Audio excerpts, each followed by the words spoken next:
مصر راحت القمة الأفريقية في أديس أبابا. عرفت ولا لا؟ راحت القمة الأفريقية في أديس أبابا، وبدلا من أن تطلب دعم الدول الأفريقية ضد أثيوبيا، تخيلوا بتطلب إيه؟ بتطلب دعم للسعودية ضد قطر. يا خيبتي. عارفين الدول الأفريقية ردت عليهم قالت لهم إيه؟ قالت لهم اتكلوا على الله من هنا، مالناش دعوة بالقصة دي قصة خايبة وانتوا ناس خايبة منكم الله. خليتوا مصر اضحوكة العالم. الكلام اللي بقوله ده بجد مش هزار.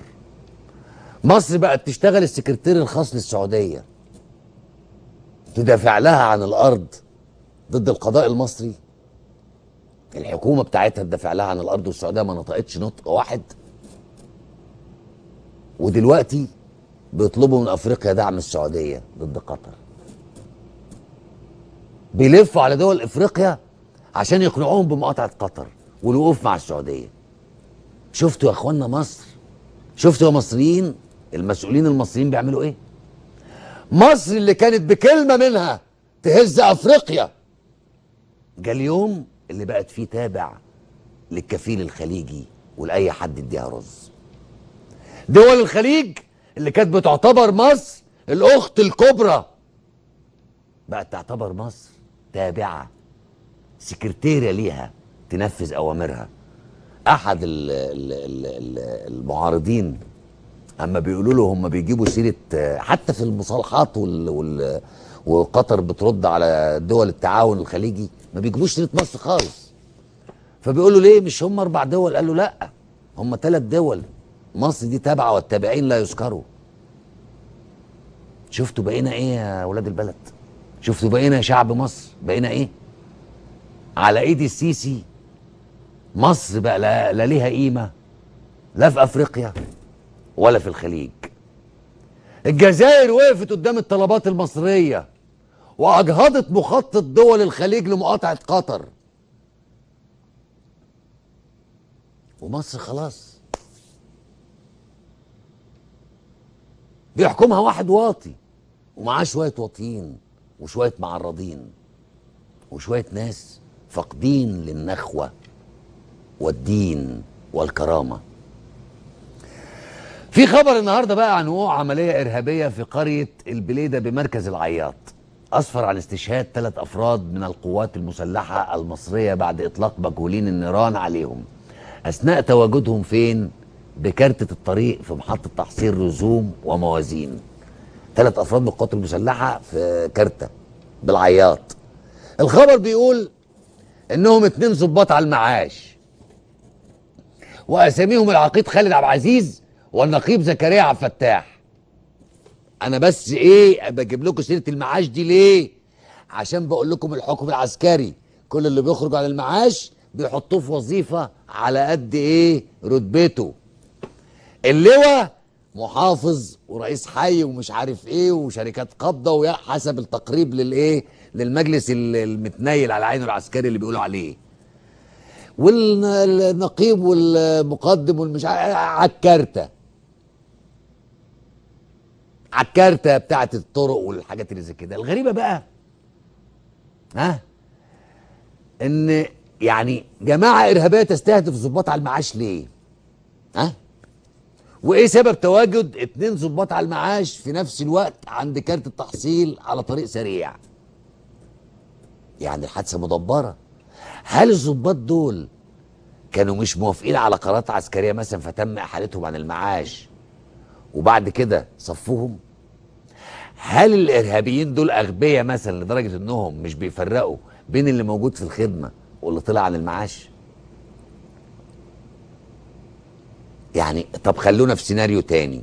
المفروض كارت الطريق دي فيها فلوس، يعني زي اي مكان مستهدف لاي حرامي مسلح في الخراب اللي احنا فيه دلوقتي يستولى عليه. الموضوع ملوش علاقه بالارهاب يا اخوانا خالص. دول شويه حراميه في بعض، وحرامي دخل يسرق جنايه عاديه جدا يعني، والفلوس دي اصلا بتدخل خزانه الجيش مش الدوله. لكن المدلول الاخر الهام ان ال2 الضباط اللي اتقتلوا دول كانوا على المعاش. طب بيعملوا ايه هناك؟ في محطة الرسوم دي تابعة للشركة الوطنية للطرق والكباري، اللي هي احدى شركات بيزنس المخابرات العامة. اللي بيحصل ان اي ضابط بيطلع على المعاش وله واسطة حلوة يعني، بيشغلوه في الشركات التابعة لبيزنس الجيش، زي الشركة الوطنية دي مثلا، وشركة النيل، ومصنع الانتاج الحربي، وشركات دهب للسياحة، واكم واكم واكم من المشاريع، وشركة النيل العامة للكباري والطرق و كلها. ده انا اقول حكاية حضراني في الحكاية دي، والله العظيم انا بحكي الحكاية دي حقيقي وانا في مصر. احد الناس ولاد البلد في المناطق الشعبية عنده عربية ملاكي بيروح بيها مشاوير، بيقول لي واحد لواء جه خدني وقال لي تطلع معايا بس لحد الكارته بتاعت الطريق اسكندريه.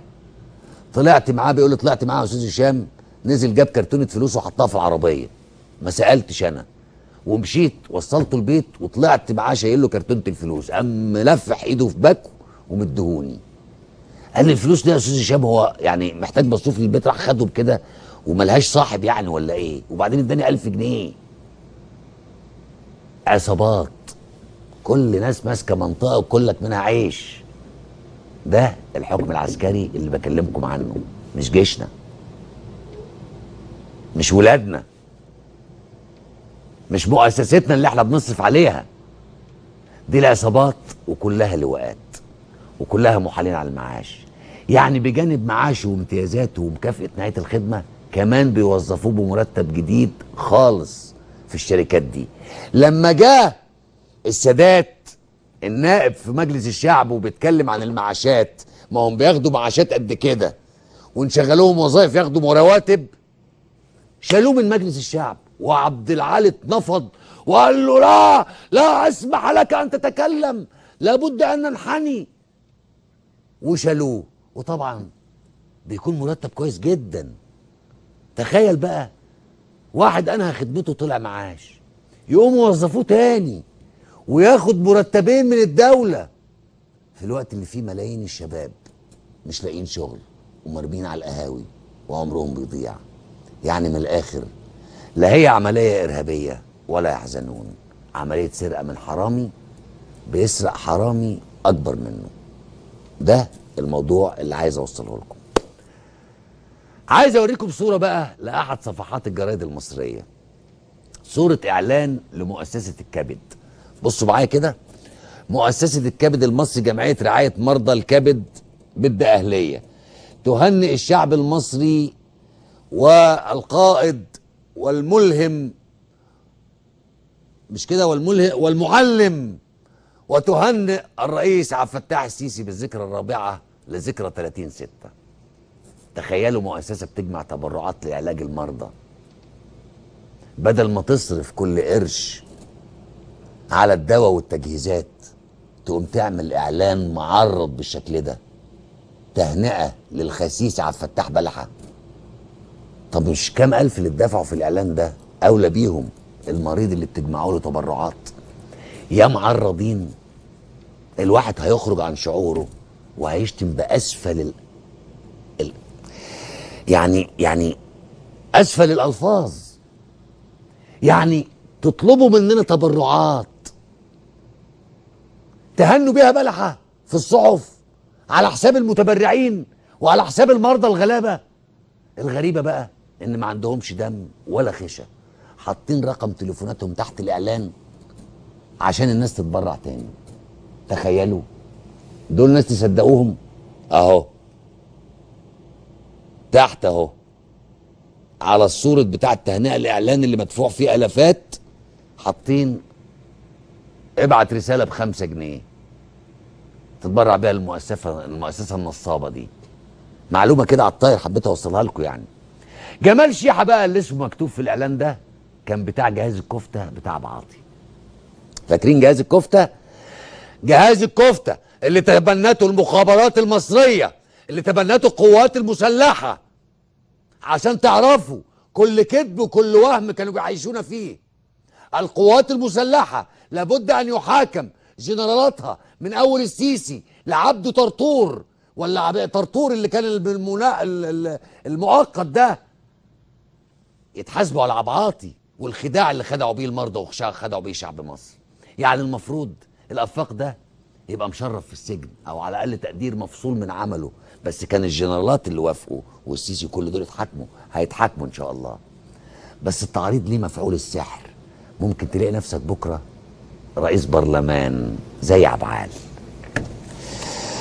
انا حابب اوصل لكم الحكايه دي، وحابب برضو اتكلم.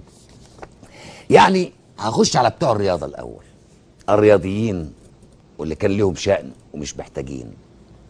انتوا قابلين تتهانوا وتتذلوا وتتشتموا وتتهزقوا من مرتضى منصور. مرتضى منصور ده كان جنبكم فاسل. قابلين على نفسكم كده، متصورين انه عندكم كرامه. بكلم الفنانين والفنانات النجوم بتوع الشعب والمش عارف ايه، قابلين على كرامتكم يتحكم فيكم واحد عسكري، مخابرات عامه، مخابرات مش عارف ايه، كل دول انتوا عاملين لهم هيبه يحكموكم.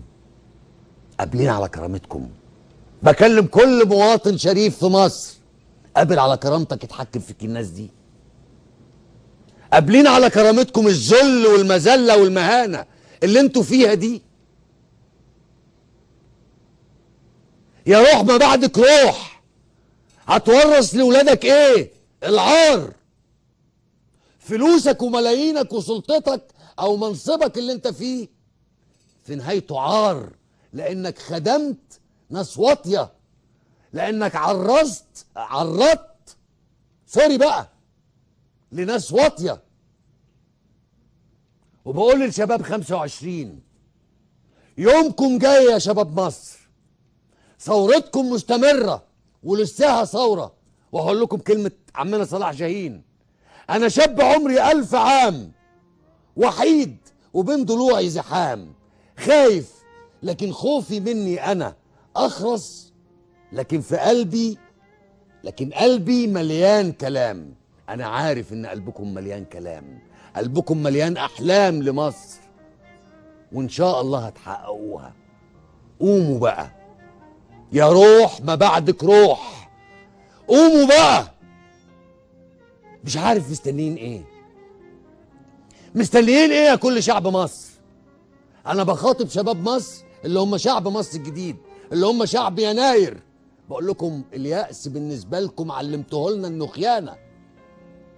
ما تيأسوش، قوموا، هتدسوهم بجزامكم، هتحرروا بلدكم.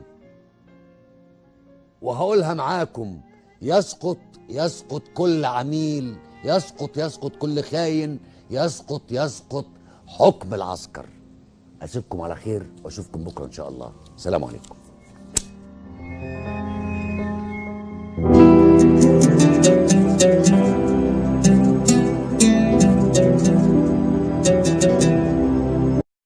شباب الامكانيات ضعيفه دي عاملين طياره ورق راكبين فوقيها وكاميرات حديثه وشغالين تصوير. ها، امكانيات ضعيفه. على راي شاب من شباب مصر قال لك: نفسي اعيش في مصر اللي في الاعلانات واللي في الامكانيات الضعيفه.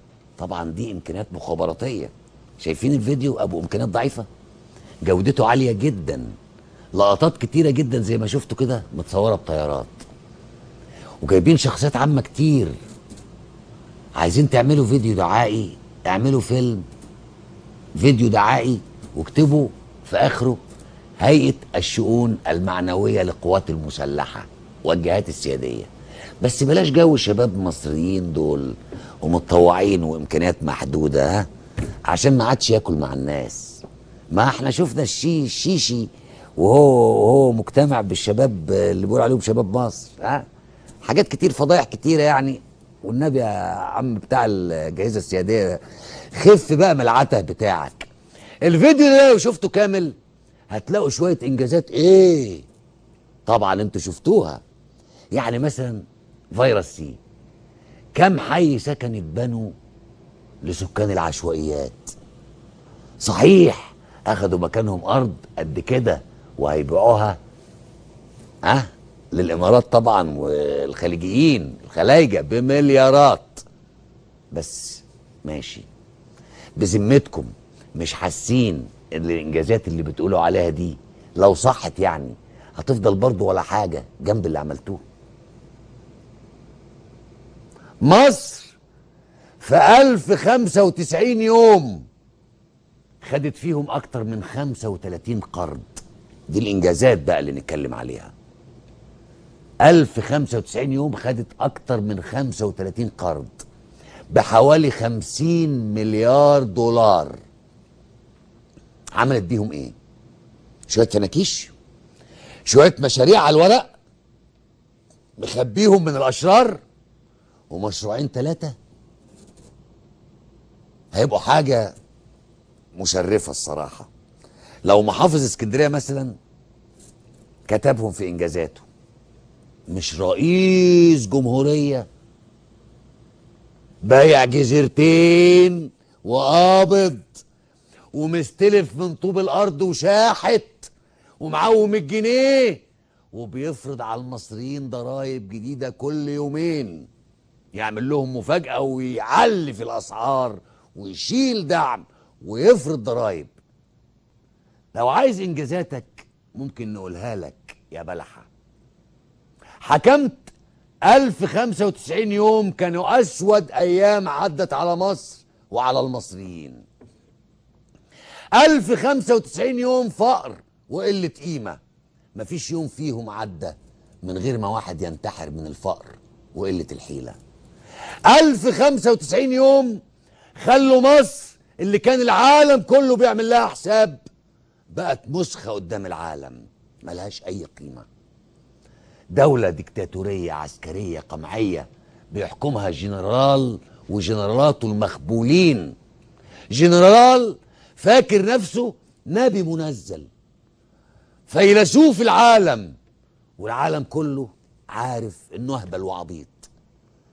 1095 يوم ضنك عدوا على مصر. 1095 يوم مصيبة على دماغكم يا بعدة. بعد كل ده ولسه عايزين نكمل تاني؟ يخرب بيوتكم والبيوت اللي جنب بيوتكم. انتوا ايه الجبلانة اللي انتوا فيها دي؟ 1095 يوم داهية تاخدكم، 1095 داهية تاخدكم. عايزين تموتوا كام مصري كمان؟ عايزين تخلوا الدولار يبقى بكام؟ عايزين كام واحد ينتحر؟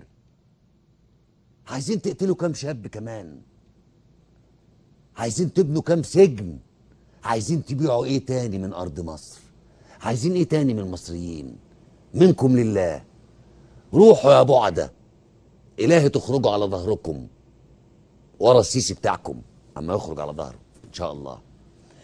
زي ما اتفقنا بقى ان امارة ابو ظبي، امارة ابو ظبي اللي هي اميرها مين؟ اللي ويكيليكس قالت ان هو الجاسوس بتاع الشرق الاوسط لامريكا على الدول العربية والاسلامية، محمد بن زايد، اكبر خنجر مسموم في ظهر العرب والمسلمين. النهارده السفير الاماراتي في لندن سليمان المزروعي هاجم الشيخ القرضاوي، العلامة الشيخ القرضاوي، مع انهم مكرمينه وفي السعودية مكرمينه. اتهموا بايه؟ انه دعا في برنامجه على قناة الجزيرة لمحرقة ثانية ضد اليهود. شفتوا اهو بيفضح نفسه. محرقة يعني متضايق الشيخ القرضاوي بيتكلم عن محرقة ثانية لليهود. جاتك 60 خيبة. يعني لما تيجي تهاجم شيخ اسلامي يبقى تتقرب للصهاينة؟ ألا لعنة الله عليك وعلى أمثالك. أنا عايز أفهم هم ليه سفراء وزراء الإمارات بيعملوا كده؟ أنتوا أساسا نسل صهاينة ولا إيه؟ هو أنتوا اتعديتوا بالخيانة والعمالة من محمد بن زايد؟ هو في إيه يا إخوانا؟ ولا العمالة في دمكم ولا إيه بالظبط؟ الشيخ القرضاوي هام وقام في العالم الإسلامي لكل الاحترام والتقدير. المهم السفير النكرة ده بقى ما اكتفاش بكده، وقال ان قناة الجزيرة اصبحت بوقا للقاعدة وجبهة النصرة وحماس وحزب الله وحركة الجهاد الإسلامي الفلسطينية. سيبكم من كل الأسماء دي. المقصود من كل ده حماس والمقاومة الإسلامية في فلسطين، لأنها طالعة من لسان واحد صهيوني، أميره صهيوني، أميره محمد بن زايد المهنة نتنياهي تل أبيبي. طبعا الراجل ده لما حب يقول الكلام ده قاله لصحيفة بريطانية يمينية متشددة تهاجم الإسلام، توجه انتقادات لاذعة للمسلمين، والطيور طبعا زي ما انتم عارفين على أشكالها تقع. ادي دلوقتي فاهمين دور إمارة أبو ظبي ومحمد بن زايد في الهجوم على الإسلام. عرفتوا الخونة المتصهينين اللي بيحاربوا العرب والإسلام، محمد بن زايد وسفراؤه وكل أتباعه والسيسي وألاضيشه. مصر راحت القمة الأفريقية في أديس أبابا، عرفت ولا لا؟ راحت القمة الأفريقية في أديس أبابا، وبدلا من أن تطلب دعم الدول الأفريقية ضد أثيوبيا، تخيلوا بتطلب إيه؟ بتطلب دعم للسعودية ضد قطر. يا خيبتي. عارفين الدول الأفريقية ردت عليهم قالت لهم إيه؟ قالت لهم اتكلوا على الله من هنا، مالناش دعوة بالقصة دي قصة خايبة وانتوا ناس خايبة منكم الله.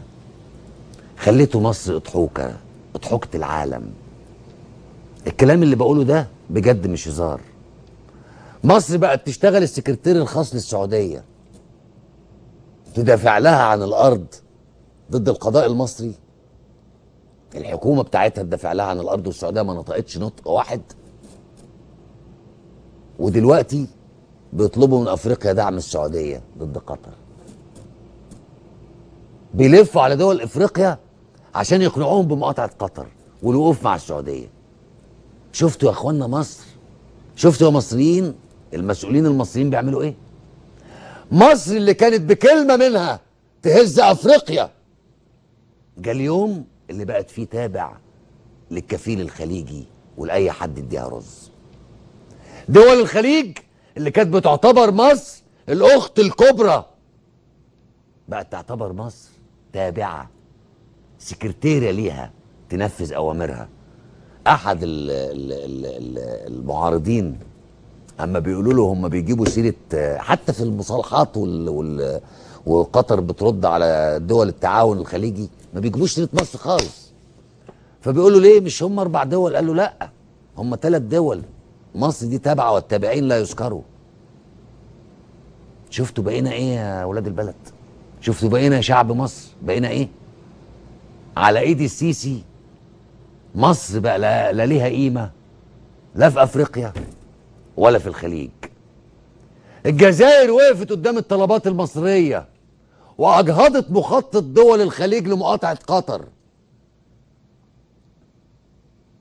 ومصر خلاص بيحكمها واحد واطي ومعاه شوية واطيين وشوية معرضين وشوية ناس فاقدين للنخوة والدين والكرامة. في خبر النهارده بقى عن وقوع عملية إرهابية في قرية البليدة بمركز العياط، أسفر عن استشهاد 3 أفراد من القوات المسلحة المصرية بعد إطلاق مجهولين النيران عليهم أثناء تواجدهم فين؟ بكارتة الطريق في محطة تحصيل رسوم وموازين. 3 أفراد من القوات المسلحة في كارتة بالعياط. الخبر بيقول إنهم 2 ضباط على المعاش، وأساميهم العقيد خالد عبد العزيز والنقيب زكريا عبد الفتاح. انا بس ايه بجيب لكم سيره المعاش دي ليه؟ عشان بقول لكم الحكم العسكري كل اللي بيخرج عن المعاش بيحطوه في وظيفه على قد ايه رتبته. اللواء محافظ ورئيس حي ومش عارف ايه وشركات قابضه وحسب التقريب للايه للمجلس المتنيل على عينه العسكري اللي بيقولوا عليه، والنقيب والمقدم والمش على الكارته. على الكارتة بتاعت الطرق والحاجات اللي زي كده. الغريبة بقى ها ان يعني جماعة ارهابية تستهدف ضباط على المعاش ليه؟ ها؟ وايه سبب تواجد 2 ضباط على المعاش في نفس الوقت عند كارت التحصيل على طريق سريع؟ يعني الحادثة مدبرة.